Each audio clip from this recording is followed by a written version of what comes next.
Side rides goes to Mount Lowe and Inspiration Point on one of the most interesting rides you will ever enjoy. From the trailhead to Inspiration Point is about a 10-mile round trip with a 2,400-foot elevation gain.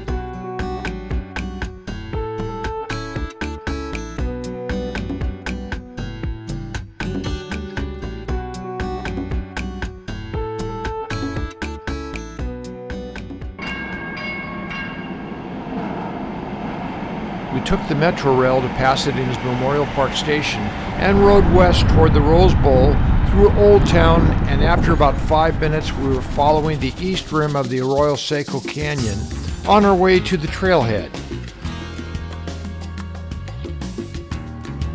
In less than an hour we were on our way and stopped for a water break and some great views close to the Cape of Good Hope.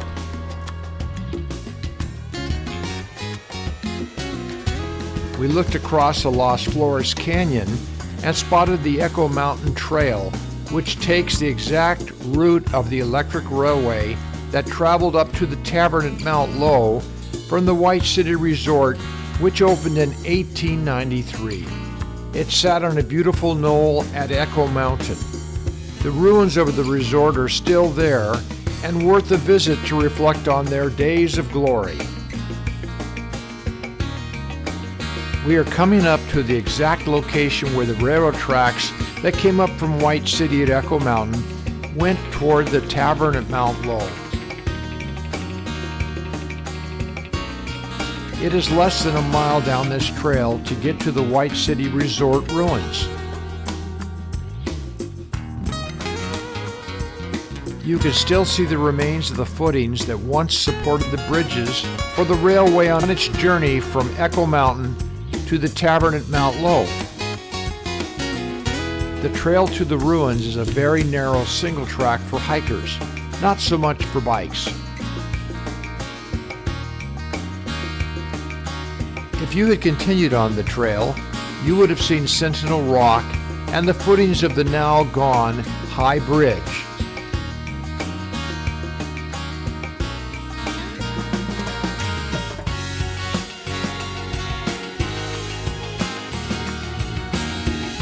The Cape of Good Hope curve sits on the ridge that separates the Las Flores Canyon from Millard Canyon to the west as we start our trek up the mountain. To get to the tavern at Mount Lowe, the railway went through 127 curves and crossed 18 bridges. Each trolley had a seating capacity for 55 people. Their 3.5-mile trip to the tavern was a scenic journey like no other. You will notice many retaining walls and interesting excavations carved into the mountain, which facilitated the railway's path along the way. You will especially enjoy the sight of the circular bridge, and although the bridge is long gone now, you can't help but marvel that this was the first in the world to be designed to both curve and ascend at the same time. And that was over 100 years ago. And you are following in the exact pathway that the trolley took. Another iconic site along the way that is easy to recognize is the famous Granite Gate. The roadbed of our path was blasted from solid granite, and it was finished by hand with the hard labor of workers.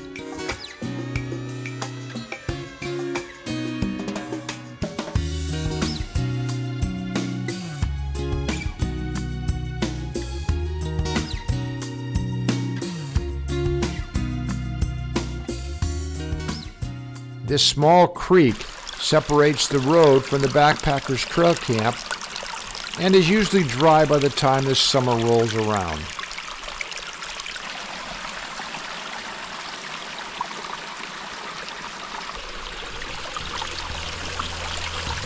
The trail camp sits exactly on the side of the tavern, which opened in 1895.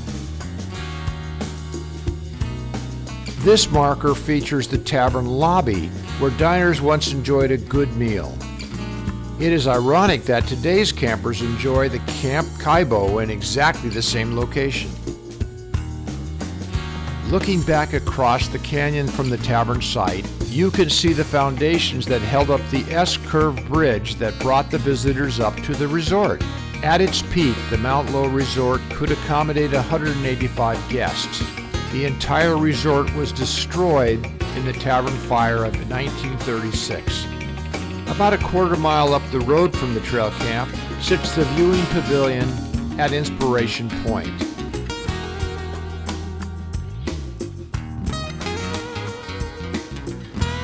The shelter was built around 1925, and after the tavern fire of 1936, fell into a state of extreme distress.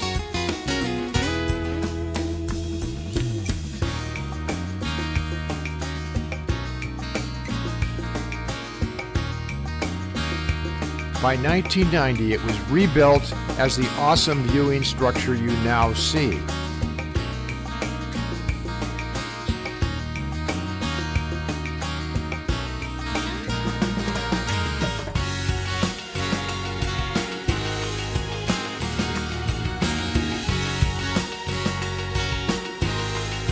The viewing pipes that are there are fixed on some of our favorite viewing sites in the expansive Los Angeles basin, all the way to Catalina Island, nearly 60 miles away.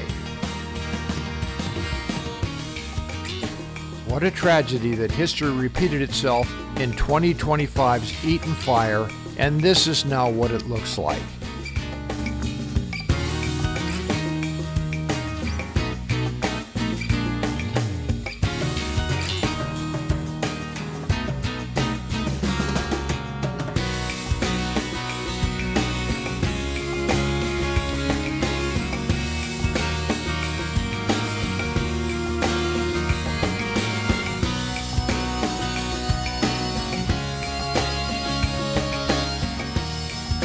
It is hard to believe that Pasadena, now a city of over 140,000 people, had only a couple thousand citizens back when the Mount Lowe Railway and resorts opened. But that's the history. Over 125 years ago, the Mount Lowe Railway existed. It traveled 3.5 miles from the Echo Mountain Resort to the tavern at Mount Lowe.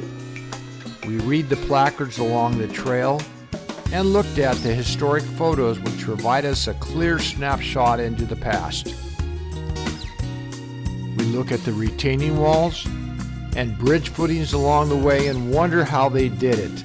The engineering feats were nothing short of remarkable.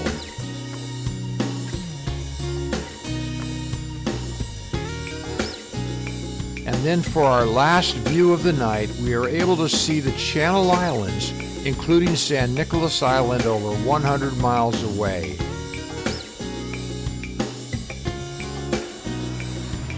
Mount Lowe, one of the best.